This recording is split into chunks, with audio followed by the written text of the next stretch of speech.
Hello guys, I hope कि आप सब लोग सेफ हैं।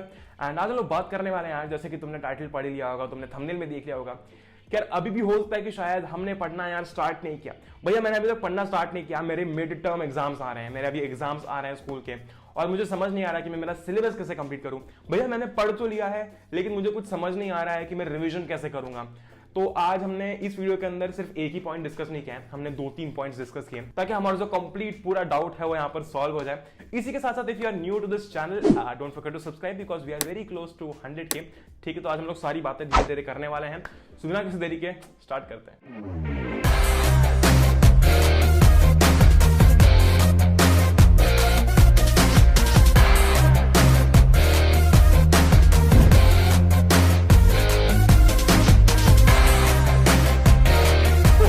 There might be a possibility right now कि यार भैया मैंने अभी तक पढ़ना स्टार्ट नहीं किया और अब मेरा दिमाग बहुत खराब हो रहा है। अब मुझे बहुत टेंशन हो रही है कि मैं कैसे पढ़ना स्टार्ट करूंगा, बिकॉज मिड टर्म एग्जाम्स पास में है, धीरे धीरे बोर्ड एग्जाम्स भी आ रही हैं।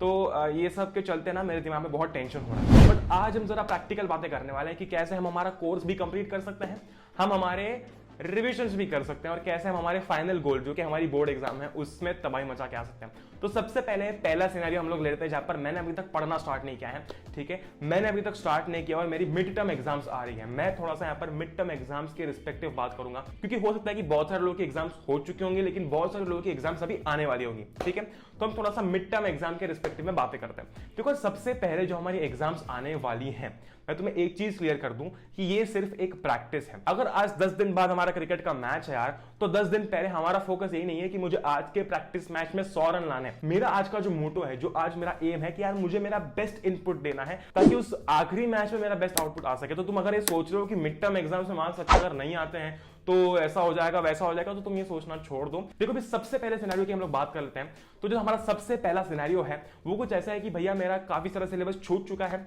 और अब मैं समझ नहीं पा रहा हूं कि अब मैं क्या करूं। देखो, इसके लिए तुम्हारे पास में एक बेस्ट तरीका यही रहेगा कि try to go parallel with one of your institutions. Now what do I mean by this? देखो, हम या तो स्कूल में पढ़ रहे हैं, या तो हम कोचिंग में पढ़ रहे हैं, या तो हम दोनों जगह से पढ़ रहे हैं, या फिर हम यूट्यूब पे पढ़ रहे हैं। ठीक है, वो वाले केस को हम थोड़ा सा साइड में रखते हैं। पहले हम बात करते हैं कि हम स्कूल से पढ़ रहे हैं और कोचिंग से पढ़ रहे हैं। देखो, अगर तुम स्कूल से भी पढ़ रहे हो, कोचिंग से भी पढ़ रहे हो, तो तुम्हें जहां पर सबसे अच्छा समझ आता है वो वाली जगह को पकड़ो और अब से उसके साथ पैरेलली जाने की कोशिश करो। ठीक है, अब मेरा क्या कहना है, देखो हो सकता है कि हमें स्कूल में काफी अच्छा समझ में आ रहा है, हो सकता है कि हमें कोचिंग में ज्यादा अच्छा समझ में आ रहा है। तो हम क्या करेंगे यार, आज की डेट में जो कोचिंग में पढ़ाया जा रहा है उसी के साथ साथ हम भी वो चीजें पढ़ने लग जाएंगे। हम अभी फिलहाल ये नहीं सोचेंगे कि मेरा चैप्टर छूट चुका है या फिर मेरा जो है वो पुराना सिलेबस छूट चुका है। हम अभी सबसे पहले ट्राई करेंगे कि हम एटलीस्ट ट्रैक पे आ सकें। तो या तो तुम कोचिंग के साथ में आगे बढ़ो, या तो तुम स्कूल के साथ में आगे बढ़ो, लेकिन ट्राई करना किसी एक इंस्टीट्यूशन को पकड़ के आज से उसके पैरेलल चलना स्टार्ट करना कि वहां पर जो पढ़ाया जा रहा है मेरा भी आज ही वो चैप्टर खत्म हो रहा है।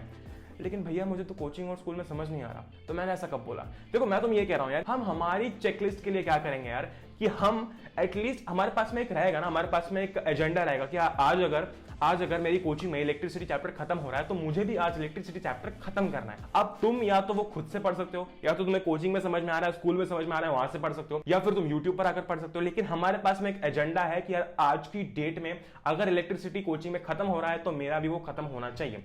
ठीक है, आज से यार तुम ये फोकस इसी पर रखना कि मैं एटलीस्ट साइमल्टेनियसली चल पाऊं। जो हो चुका हूं उससे मैं फिलहाल थोड़ा सा साइड में रखता हूं, लेकिन आज से जो करवाया जा रहा है मैं उस पर एटलीस्ट फोकस कर सकूं। लेकिन फिर भैया जो मेरे पुराने चैप्टर्स छूट चुके हैं उनका मैं क्या करूं, उनके बारे में तुम्हें आगे थोड़ा सा भी बताता हूं। तो first and foremost thing, do not worry कि मेरा इतना सारा सिलेबस छूट चुका है। देखो, बहुत सारा सिलेबस है नहीं, पहली बात तो 10वीं का।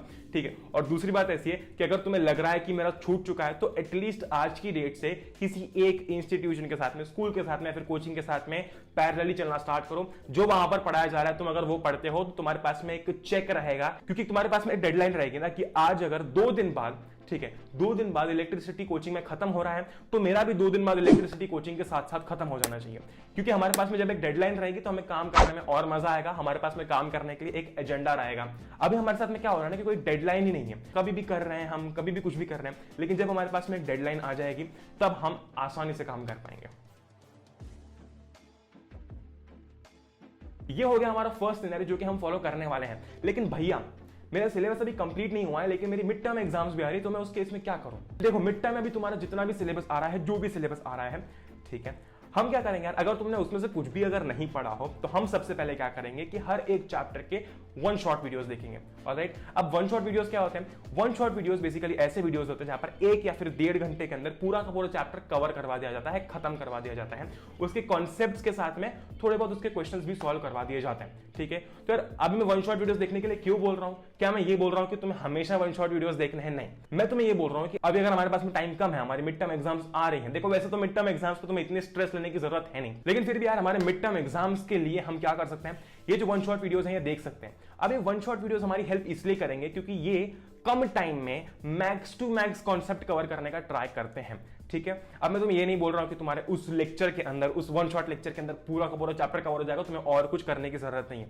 नहीं, तुम्हारा एटलीस्ट 70 से 80% काम जो है वो उसमें हो जाएगा, क्योंकि तुम्हें एटलीस्ट वहां से कॉन्सेप्ट समझ में आ जाएगा। अब कुछ नहीं से कुछ अच्छा है। ठीक है, तो हम ट्राई करेंगे यार कि जो सिलेबस हमारा नहीं हुआ है, जो चैप्टर हमारे नहीं हुए हैं, उसे हम उठाएंगे। जैसे अगर मैं तुमसे बात करता हूं ना केमिस्ट्री की, केमिकल रिएक्शंस एंड इक्वेशंस, वो तो अपने चैनल पे डला हुआ है, उसमें भी मैंने अराउंड 1 घंटे के अंदर पूरा चैप्टर कवर करवा दिया है। ठीक है, तो तुम देख सकते हो। ठीक है, बाकी के जो चैप्टर्स है उनकी वन शॉट वीडियोस तुम्हें मिल जाएंगे, तुम वो जाकर देख सकते हो। तो उसमें होगा क्या ना कि तुम्हारा एटलीस्ट जो कॉन्सेप्ट वाला पोर्शन है वो जैसे जल्दी जल्दी खत्म होगा, तुम एटलीस्ट क्वेश्चंस थोड़े बहुत प्रैक्टिस कर सकते हो। ये हमेशा का तरीका नहीं है, लेकिन अभी व्हेन इट्स आवर अर्जेंसी हम ये ट्राई कर सकते हैं। तो इस तरीके से हम एटलीस्ट अपने, और अगर तुम्हारा सिलेबस हो भी चुका है, तुम्हारी अगर एग्जाम्स आने वाले हैं, तो ये जो वन शॉट वीडियोस होते हैं ये जनरली हमें काफी सारा रिवाइज करवा देते हैं। ठीक है, तो तुम्हें मिल जाएंगे, तुम जाकर देख सकते हो।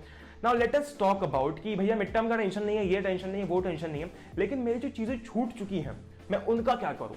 देखो यार, जो चीजें छूट चुकी है ना, अगर तुम उस पर ज्यादा फोकस करने जाओगे तो आज की डेट में जो चल रहा है वो तुम समझ नहीं पाओगे। ठीक है, अब मैं ये बोल रहा हूं कि छूटी हुई चीजें मत करना, नहीं नहीं नहीं, मैं ये नहीं बोल रहा हूं। मैं तुमसे ये कह रहा हूं यार कि उस चीज का स्ट्रेस मत लो, वो चीज करने के लिए तुम्हारे पास में टाइम है। कैसे है भैया? बिल्कुल है। देखो हमारे पूरी दिनचर्या में हमारा जो रूटीन चलता रहता है दिन भर का, उसके अंदर यार एक ऐसा टाइम होता है, एक ऐसा टाइम स्पैन होता है जिसे मैं बोलता हूं न्यूट्रल टाइम स्पैन। तुम्हें याद है मैंने तुम्हें एक बार प्रोडक्टिव गैप की बात की थी, वो चीज थोड़ी सी अलग है। मैं तुमसे न्यूट्रल टाइम स्पैन की बात कर रहा हूं। देखो न्यूट्रल टाइम स्पैन एक ऐसा टाइम स्पैन होता है जहां पर हम कुछ भी नहीं कर रहे होते हैं, कुछ भी मतलब कुछ भी नहीं कर रहे होते हैं, और ये एक ऐसा टाइम होता है जहां पर हम ढूंढ रहे होते हैं कि मैं करूं क्या, मुझे बोर हो रहा है। ऑलराइट, तो हमें थोड़े से न्यूट्रल टाइम स्पैन हमारे सैक्रिफाइस करने पड़ेंगे, क्योंकि उन न्यूट्रल टाइम स्पैन में हम हमारा ये जो बचा हुआ पोर्शन है वो कर सकते हैं। अभी वो तुम पर डिपेंड करता है कि तुम्हें पूरा का पूरा चैप्टर उस न्यूट्रल टाइम स्पैन में पढ़ना है, या फिर तुम्हें वन शॉट वीडियो देखना है, या फिर तुम्हें कॉन्सेप्ट वाइज जाना है। अब ये न्यूट्रल टाइम स्पैन क्या होता है मैं तुम्हें समझाता हूं एक बार। देखो ऐसा होता है ना कि रात को 10 बजे 11 बजे या फिर दोपहर में एक ऐसा टाइम आता है जहां पर हमारे पास करने के लिए कुछ नहीं होता है, उस टाइम हम अपना फोन उठा के टाइम पास करने लग जाते हैं। ठीक है, वो न्यूट्रल टाइम स्पैन हम काम में ले सकते हैं, और उस न्यूट्रल टाइम स्पैन की जो ताकत है ना, इट इज वेरी अमेजिंग। क्यों? क्योंकि वो न्यूट्रल टाइम स्पैन के अंदर हम हमारा काफी सारा पोर्शन जो है वो कवर कर सकते हैं। देखो हो सकता है कि शायद तुम्हारा आज केमिकल रिएक्शंस एंड इक्वेशन बचाओ, अगर तुमने अपने पूरे दिन के अंदर 2 न्यूट्रल टाइम स्पैन भी निकाल लिए तो तुम आधा आधा करके वो चैप्टर कंप्लीट कर सकते हो। और मैं तुम्हें अभी नहीं बोल रहा हूं, देखो ये न्यूट्रल टाइम स्पैन जो है ना, ये ट्राई करना कि तुम थोड़े थोड़े निकालो, ऐसा नहीं कि सिर्फ न्यूट्रल टाइम स्पैन से निकाल रहे हैं। ठीक है, ताकि हम हमारा ऑनगोइंग सिलेबस है उस पर भी फोकस कर सकें, जो मैंने तुम्हें सबसे पहले पॉइंट में समझाया कि किसी एक इंस्टीट्यूशन के साथ में पैरेलली चलना, और साथ ही साथ हम हमारा न्यूट्रल टाइम स्पैन के अंदर अपना काम भी कर सकते हैं जो कि छूट चुका है। ठीक है, अब तीसरी बात करते हैं, that is about revision. What is revision? भैया सिलेबस कब तक कंप्लीट करना? देखो हमारा फोकस सिलेबस कंप्लीट करने पे क्यों रहता है? अगर हम इसके पीछे भागेंगे कि सिलेबस कंप्लीट कर लूं, मैं सिलेबस कंप्लीट कर लूं, सिलेबस कंप्लीट कर लूं, तो हम सिर्फ सिलेबस कंप्लीट करने के पीछे भागेंगे। लेकिन वी नीड टू अंडरस्टैंड कि हमें रिवीजन की जरूरत है। अब तुम बोलोगे भैया यार रिवीजन तभी हो पाएगा ना जब हम सारे का सारा सिलेबस कंप्लीट कर सकें। मैंने कहा नहीं, देखो रिवीजन 2 टाइप के होते हैं। सबसे पहला टाइप जो हमारा होता है दैट इज ऑनगोइंग रिवीजन। जो हमारा दूसरा रिवीजन होता है वो होता है हमारा complete revision. Now what do I mean by this? देखो आज मैं पढ़ने बैठा, ठीक है, अगले 10 दिन में मैंने 10 चैप्टर कंप्लीट किए, ऑलराइट। लेकिन मैं क्या कर रहा हूं यार, जब मैंने पहला चैप्टर किया फिर मैंने दूसरा चैप्टर किया, लेकिन दूसरा चैप्टर कंप्लीट होने के बाद से ही मैं एक काम ये कर रहा हूं कि मैंने जो पहले चैप्टर में पढ़ा था एटलीस्ट मैं उसे थोड़ा टाइम देकर रिवाइज कर रहा हूं। This is what ongoing revision is. इससे क्या होता है? इससे ये होता है यार कि जब हम आखिरी चैप्टर तक पहुंचते हैं ना, तब हम एटलीस्ट पुराने चैप्टर्स भूलते नहीं हैं। क्योंकि अगर हमने पहला चैप्टर किया, फिर दूसरा चैप्टर किया, फिर तीसरा चैप्टर किया, तो हम पहले चैप्टर की चीजें भूलने लग जाएंगे, और ये मैं ऑलरेडी बता चुका हूं। लेकिन बात ऐसी कि अभी अगर तुम सिर्फ फोकस कर रहे हो सिलेबस कंप्लीशन के ऊपर, तो थोड़ी सी गड़बड़ हो जाएगी वहां पर। Ongoing revision is the best technique, क्योंकि इसमें हम यार एटलीस्ट हमारा पुराना किया हुआ काम नहीं भूलते हैं। भैया मैं 5वें चैप्टर पे हूं, मुझे पहले चैप्टर को कुछ याद ही नहीं है। क्यों याद नहीं है? क्योंकि मैंने पहले चैप्टर को बाद में रिवाइज नहीं किया। और हम इंसान हैं, ठीक है, हम चीजें भूलते हैं। तो इसमें खुद को कोसने की जरूरत नहीं है, हमें रिवाइज करना पड़ेगा, तब जाके हमें याद आएगा। तो अगर तुम्हें ऐसा लगता है कि यार इसको तो याद है क्योंकि उसने रिविजन किया उस चीज का, अगर तुम रिविजन करोगे तो तुम्हें खुद को याद रहेगा। तो 5वां चैप्टर जब तुम करोगे तो तुम्हें पहला चैप्टर याद इसलिए रहना चाहिए क्योंकि हम उसका रिवीजन कर रहे हैं। अब सेकंड टेक्निक कौन सी थी? सेकंड टेक्निक थी कंप्लीट रिवीजन वाली, कि भैया मैंने 15 के 15 चैप्टर पढ़ लिए, अब मैं पहले चैप्टर से रिवाइज करना स्टार्ट करता हूं। तुमने अगर ऐसा अभी कर लिया हो तो चिंता वाली बात नहीं है, लेकिन मैं तुम्हें बस समझा रहा हूं कि जब हमारी एग्जाम्स आएंगी तब हमें क्या करना है। अभी 15 चैप्टर मैंने कर लिए, लेकिन अब मैं पहले चैप्टर को खोल के देख रहा हूं तो मुझे कुछ याद ही नहीं आ रहा। वो इसलिए नहीं आ रहा क्योंकि हमारे दिमाग में वो 15 चैप्टर्स का थोड़ा डेटा स्टोर्ड है। अगर वो सारा डेटा हम लोग मिक्स करते हैं तो एक खिचड़ी बन रही है, क्योंकि हमारे दिमाग के अंदर 15वां चैप्टर 15 चैप्टर पूरा फ्रेश भरा हुआ है, 14 चैप्टर थोड़ा थोड़ा है, 13 चैप्टर तो ऑलमोस्ट नहीं है, फिर 12 से पहले के चैप्टर सारे खत्म है। इसलिए मैं तुम्हें बोल रहा हूं कि हम ऑनगोइंग रिवीजन पर फोकस करेंगे। तुम्हें टाइम लग रहा है सिलेबस कंप्लीट करने में, तुम थोड़ा सा टाइम लगाओ, लेकिन ट्राई करो यार कि मैं जब अपना फाइनल रिवीजन करूंगा तो उस फाइनल रिवीजन के अंदर मुझे बार बार झांक कर देखने की जरूरत ना पड़े। तो जो सिलेबस कंप्लीशन की हम लोग एक्चुअली बातें करते हैं ना, वो तब वैलिड है यार जब हमारा जो सिलेबस है वो हम रिवाइज करते करते पढ़ रहे हैं। अगर आज मैं पहला चैप्टर पढ़ रहा हूं, उसके बाद तीसरा, चौथा, पांचवा जो मैं चैप्टर्स पढ़ रहा हूं, एटलीस्ट मुझे याद है कि उसके पहले जो मैंने चैप्टर्स पढ़े हैं उसके अंदर मैंने क्या पढ़ा था। दैट इज मोर एफिशिएंट कि हम पहले पूरा सब कुछ निपटा दें और उसके बाद एक एक करके रिवाइज करें। वो एक एक करके रिवाइज करना नहीं होगा, वो बेसिकली वापस से पढ़ना होगा, क्योंकि इवेंचुअली अल्टीमेटली मुझे पहले चैप्टर को वापस से पढ़ना ही पड़ेगा, क्योंकि मेरे पास और कोई ऑप्शन नहीं, बिकॉज मुझे याद ही नहीं आ रहा। तो वो हमारी मेहनत काइंड ऑफ वेस्ट जा सकती है। अब रिविजन कैसे करना है मैं तुम्हें ऑलरेडी बता चुका हूं, अगर तुम्हें नहीं पता हो तो तुम वीडियोस जाकर देख सकते हो। बाकी अगर तुम्हें रिविजन के लिए एक शीट चाहिए तो तुम्हें 1 पेज नोट्स नीचे मिल जाएंगे, तुम जाकर उससे अपना एटलीस्ट कॉन्सेप्ट ब्रश अप कर सकते हो। देखो तुम्हें पता है, अगर तुम सोचते हो कि कंप्लीट रिविजन करूंगा, उससे तुम अपना सिलेबस तो कंप्लीट कर लो, 1-2 महीने में कर लोगे, लेकिन जब रिवाइज करने के लिए बैठोगे ना तो वापस से पूरा पढ़ना पड़ेगा, क्योंकि हमें याद ही नहीं आ रहा। तो भैया आप बोल रहे हो कि जब मैं चौथा, पांचवा चैप्टर करूंगा तो मैं पहला, दूसरा, तीसरा चैप्टर भी साइमल्टेनियसली रिवाइज करूं। मैंने कहा हाँ बिल्कुल, लेकिन फिर भैया फिर वो फाइनल रिवीजन क्या? देखो फाइनल रिवीजन हम लोग कैसा करेंगे ना, फाइनल रिवीजन जब हम लोग करते हैं तो हम सारे चैप्टर तो ऑफ कोर्स वापस से देखेंगे ही, समझेंगे, पढ़ेंगे, लेकिन उस टाइम पे हमारे पास में ज्यादा टाइम रहेगा हमारे क्वेश्चन पेपर सॉल्व करने के लिए, हमारी प्रैक्टिस करने के लिए। हम समझ पाएंगे ना यार कि अगर मुझे इस चैप्टर का आंसर आज लिखना है मेरी कॉपी के अंदर तो मैं कैसे लिखूंगा, मेरा प्रेजेंटेशन क्या होना चाहिए, मैं कैसे प्रेजेंट करूंगा अपनी चीजों को, तो वो हमारा फाइनल रिवीजन होना चाहिए। ठीक है, तो हम यार बिल्कुल शिद्दत से धीरे धीरे ट्राई करेंगे कि हम जो चैप्टर पढ़ रहे हैं वो तो पढ़े ही सही, लेकिन उसके पहले के चैप्टर्स को भी मिस ना करें। अगर तुम्हें ऐसा लगता है कि मेरे चैप्टर्स छूट चुके हैं और मेरी मिड टर्म आ रही है, मैंने तुम्हें बताया कि तुम बढ़िया वन शॉट उठाओ और उसे पढ़ना चालू करो, ताकि एटलीस्ट हम वो कॉन्फिडेंस बिल्डअप कर सके। हमने बात ये भी कर ली कि अब आगे कैसे शुरुआत करनी है। ठीक है, तो हमने सारी बातें कर ली है। आई होप कि आप सभी लोगों को ये वीडियो पसंद आया होगा।